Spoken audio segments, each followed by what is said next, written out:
Welcome to our next edition of Own Your Career Workshop. This one is specifically for college students and, yes, their parents. And our guest today is Dr. Laura Sicola, founder, Laura Sicola, Inc.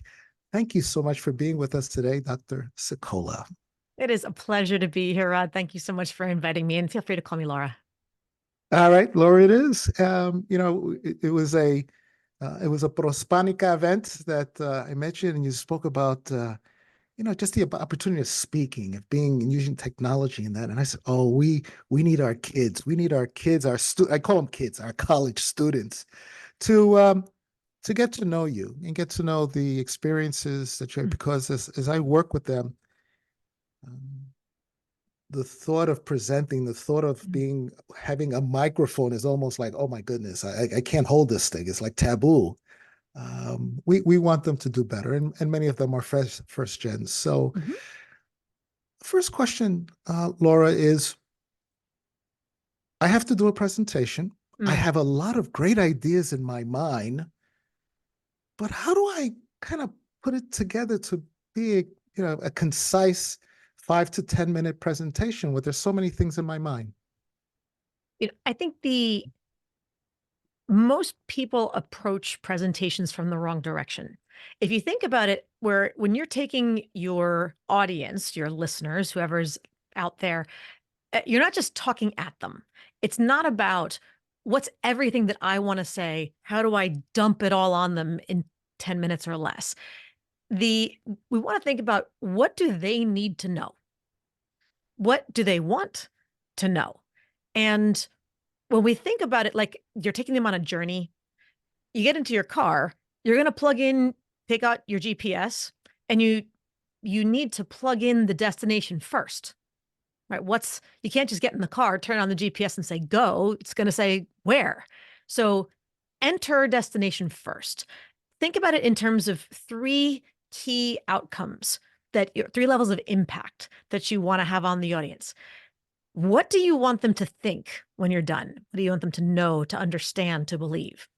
How do you want them to feel when they're done? Do you want them to be surprised, to be curious, to be humbled, to be inspired? How do you want them to feel? And 3, what do you want them to do in the end? How do you want them to respond? How, either momentarily, verbally, the kinds of questions you want to evoke, or what kind of action do you want them to take? You want them to go and register to vote. You want them to go and do, who knows what it is. But how do you want them to think? How do you want them to feel? How do you want them to behave? That's your outcome. That's your 3-dimensional GPS coordinate. Choose that first, and then make sure that anything you include is going to take them on the most direct route possible on that journey. If it's nice to know, nice to include, you love the information, you want to include it, but it's not essential to get them there. It's a nice to have, not a need to have. Put it in the appendix. Oh, I love that, because so here's my professor is giving me this assignment that is a final presentation. I would almost feel like I'm not supposed to ask this of the professor. I'm supposed to expect to know this. But I would think that by asking questions, it's a good career experience to learn to ask questions so that you know what the final piece is, which is fantastic. That's awesome. And you don't even need to ask questions about that. That's part of your learning, is not just to memorize information and regurgitate it in the presentation. You've done the research, you've done the studying, you've read up on all that stuff. Now you have to figure out what matters most to you and what you believe the audience. Make some decisions for yourself. What do you think the audience, the rest of your classmates, should know? Why does this matter? Why do you care? Why should they care? Because if you don't know that, then they're not going to figure it out either. And it should really go beyond, what do I think the professor wants? And give some of your own interpretation, some of your own, you're proving that you can think, not just that you can regurgitate. So give me your so what. What did you learn from this? Not just what did you memorize from it. That's a whole different level of potential leader, high potential down the road. Yeah, fantastic.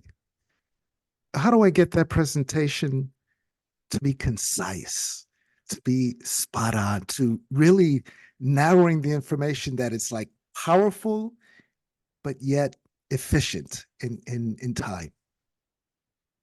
The best tool you can use is this.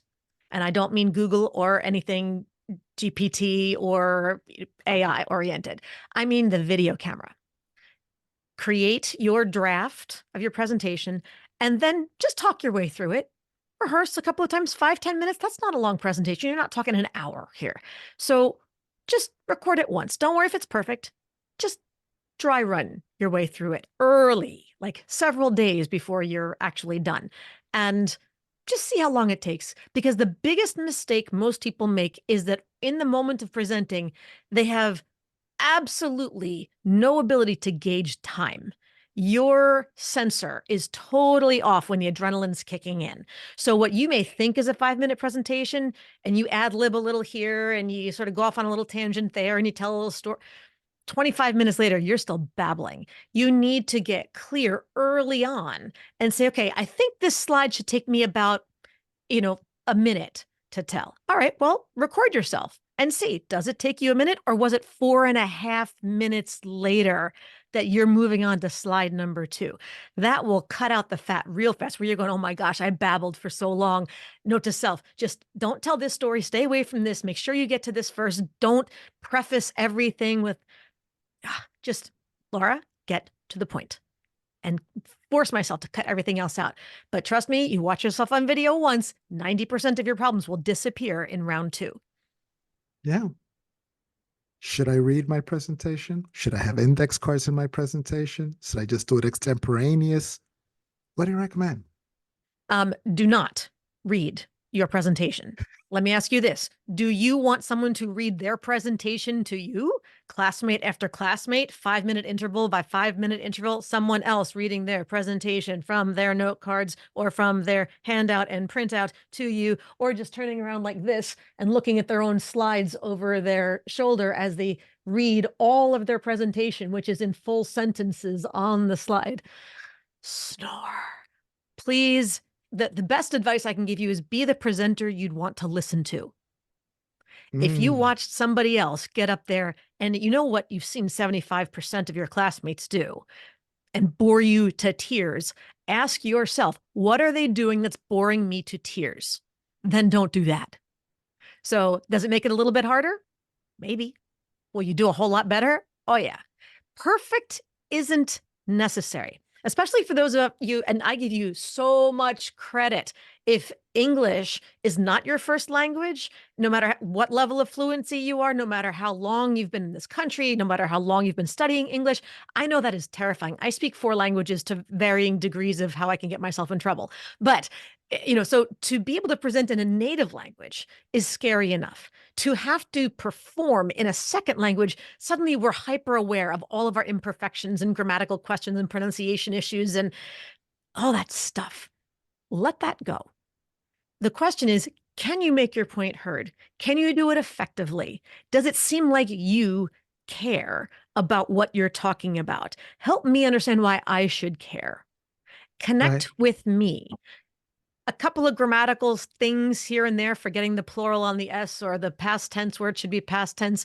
Nobody cares. Spell check. No excuse for poorly edited slides. Sure. That is sloppy. And I was a professor for, better part of 10 years over at the University of Pennsylvania. Spelling mistakes and lack of spell check, lack of editing, that drives me bonkers. I don't care what anybody's native language is. There's no excuse for it. But errors in speech, totally forgivable, but show me that you're doing your best to make the content valuable and powerful. That's what I want to see. But do not read from your slides.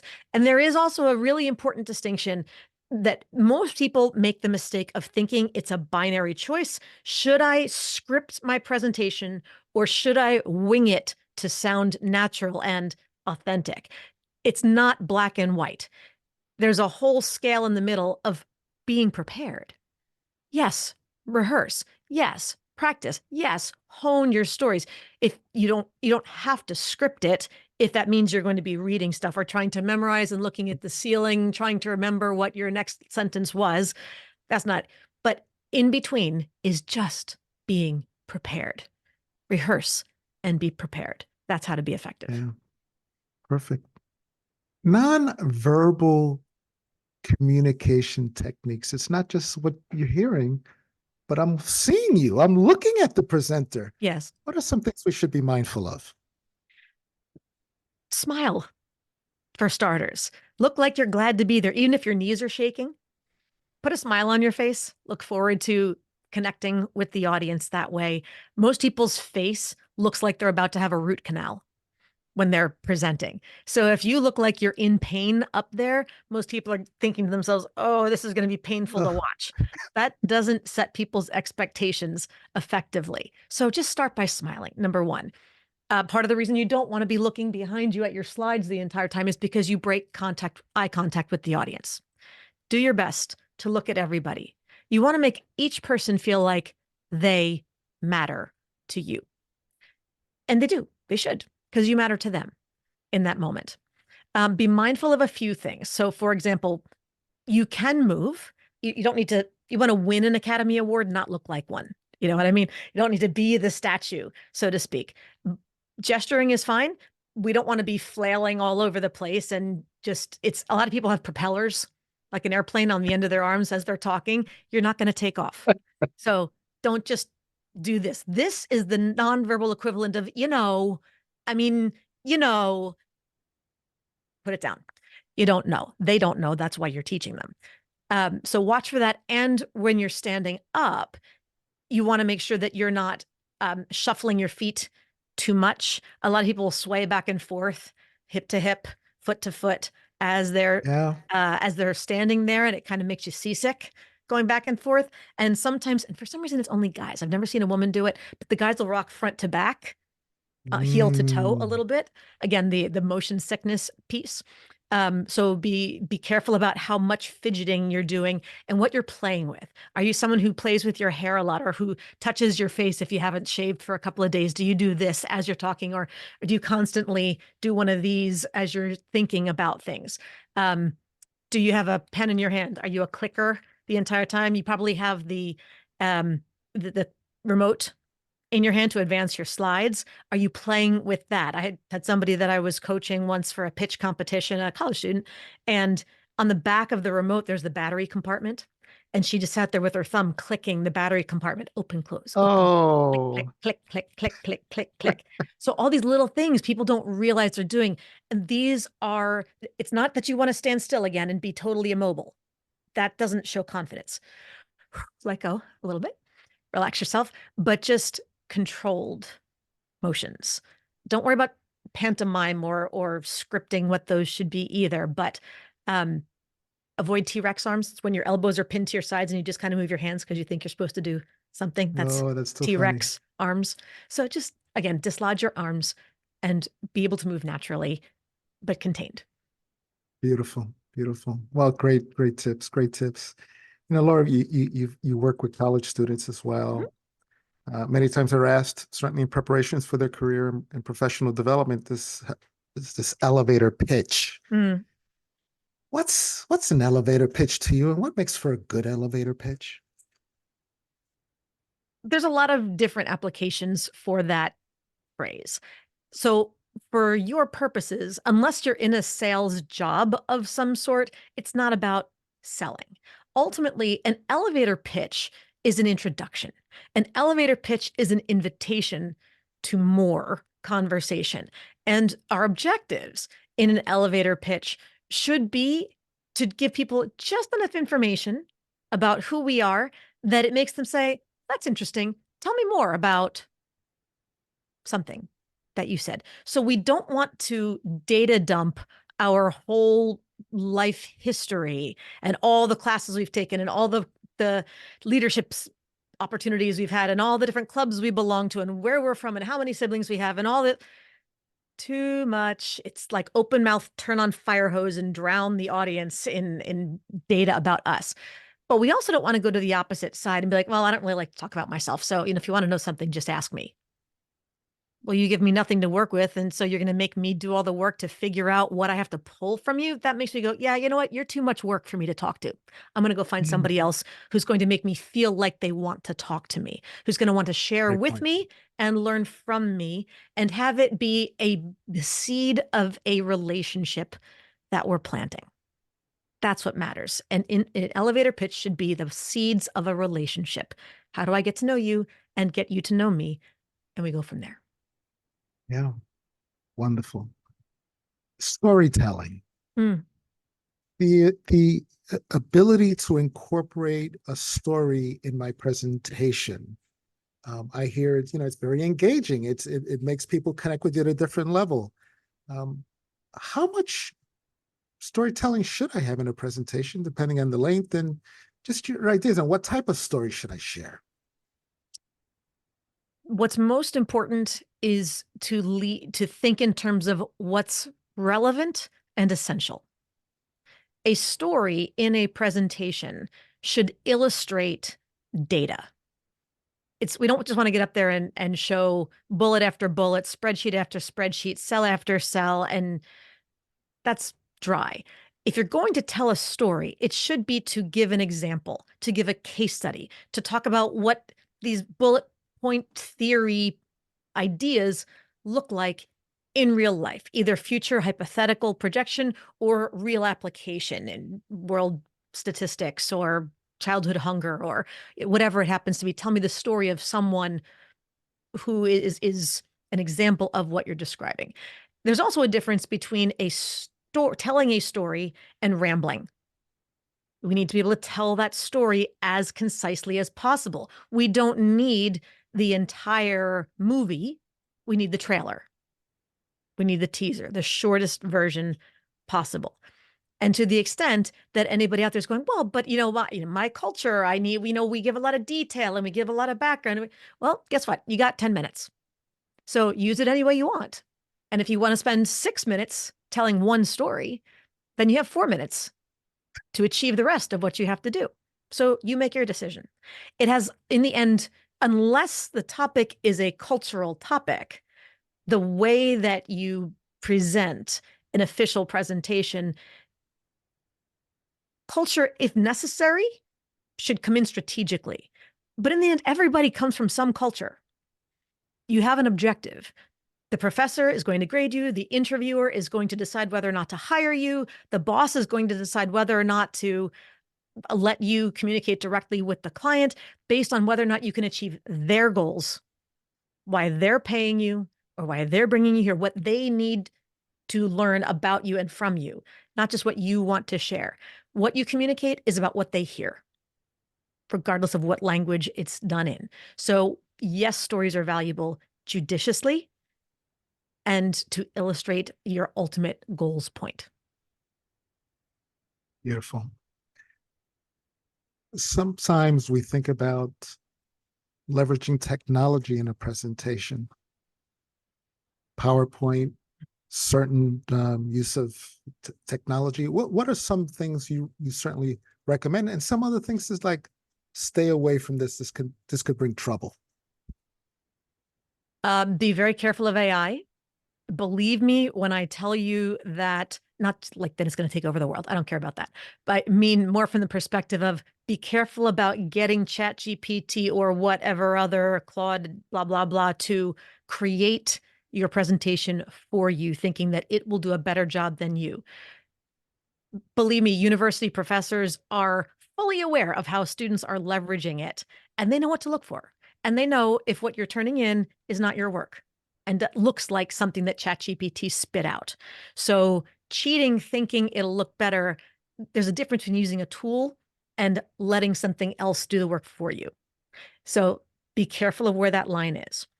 PowerPoint, yes, or Google Slides or whatever version of it is something to learn how to do. You do want to make it visually appealing, easy to see. You don't want to make it, it shouldn't be style over substance. So tons of really creative graphics. If it's an art presentation, that's different. If it's a graphic design presentation, that's different. But for the sake of, you have to be careful that the content, you're not trying to compensate for less content by using a lot of flashy ooh-ah stuff. So be careful of that, but do learn to leverage the slides effectively. As little content per slide as possible. More slides, with less content on each is better. I'd rather have 10 slides with one point on each than one slide with 10 bullets that I have to stare at forever. Do you have like a font size or colors or no more than X amount of slides? Do you have kind of a general rule of thumb around that? The only rules of thumb that I can suggest, and of course, because there are, uh, like you mentioned, what is the time limit? Do you have 2 minutes? Do you have an hour? That's going to make a huge impact on the amount of stuff that you can share. But a simple rule of thumb is if when you've got it on your screen, if you have it in presentation mode, not just in editing mode, if you just are standing on the other side of the room looking at your computer, can you read it easily? That should be a rule right there. The worst thing that I have seen many, many professionals do is open up a slide that has lots of diagrams or especially spreadsheets with a million cells all over the place. And they preface the slide with, you probably can't read this, but I think that is obnoxious. That is what I call a CYA slide or a cover your Sure, sure, assets sure, sure, sure. slide. Yep. So because it's like, well, I'm terrified that you might ask me a question and I might need to know. So I'm going to show you all the work that I've done. It serves you nothing, but it makes me feel safe. And so it's just all about me and having all of my own information so I can look something up and talk about it, but you can't see anything. That's rude to me. So figure out what needs to come from that spreadsheet and make a modified version of it that has fewer rows or fewer cells or pop outs with big blowups of the key cells you want to see or something. But general rule for me is unless absolutely necessary. And of course, different fonts have, a 12-point font in Arial is very different from a 12-point font in Impact or something like that. So generally speaking, on a slide, try not to go below 20-point font. 20-point is about the smallest you should go. So if you need to go 10, 8, oh, that's a footnote. That's a footnote. No one can see that by the time it's up close. And of course, the other thing to consider is, are you presenting virtually or in person? And which doesn't change how big your fonts should be. That's still the same thing, but there are other issues to consider about your ability to connect with an audience when you are in the virtual space. So you really are going to have to work harder to hold their attention because they're all multitasking.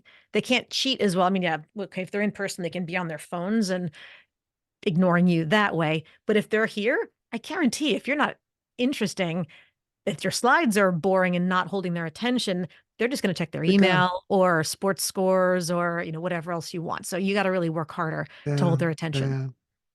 yeah. Laura, such great, great information. We could go on for many, many hours and such little, details. But one last piece of advice that you haven't shared, but it's really important that our students, and maybe even a little tip for our parents of these students as well, that you could share. Um, so in which topic? We've hit so many different ones. Any particular area that you're Whatever you want to say, dear okay? student, of all the things I've shared, that's great. But this one point, this one thing, keep it in your mind. Here's an easy one. If you don't do anything else, buy a good microphone because you're going to see most people here far more than you will see them in person.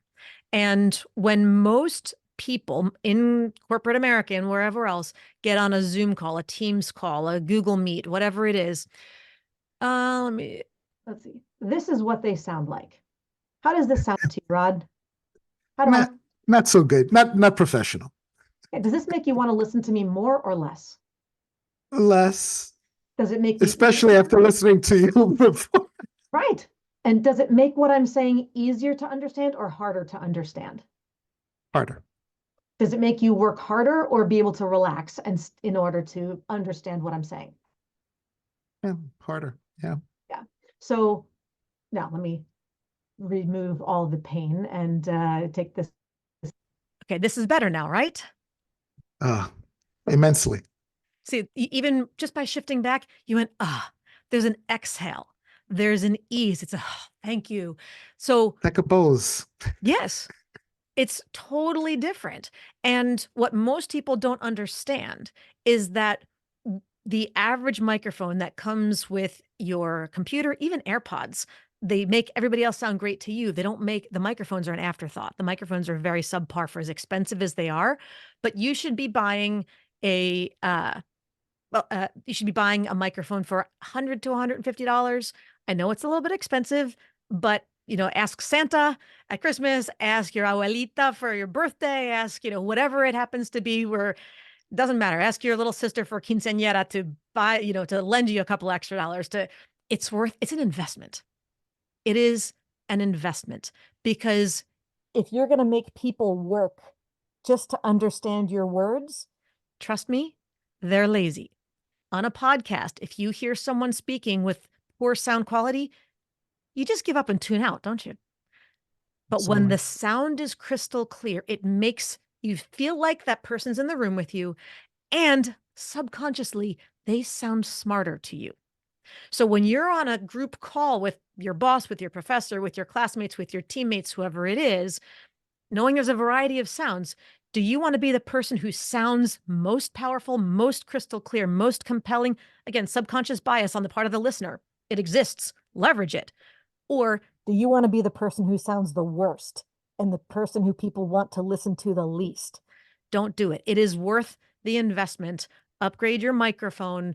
And if you want, you can go to speakingtoinfluence.com, which is my podcast website, and you can download a copy of the equipment recommendations that I give to my guests before they're allowed to be on my show. And there's different ranges of microphones. I would go to the slightly more expensive ones. They're not crazy. We're not talking thousands of dollars or hundreds, but just it's an investment. It's not a gift. It's not an expense. It's an investment in your executive presence, in your leadership image. You want all these things that I'm talking to you about otherwise. This is like the wrapping paper on the gift of everything else that you're going to share with the world. Laura Sicola, thank you so much. This is awesome. How do our students stay in touch?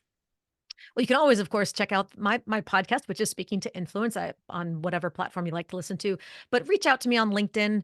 It's very easy. I'm the only Laura Sicola there. So, and if you do reach out, please let me know that you heard me here on Rod's show, because I think it's amazing what he's doing, and I would love to know how many people are tuning in and listening to us. So reach out, connect with me there. And you can always check out my website, which is laurasicola.com. Nice and easy. Yeah. Thank you so much. Thank you.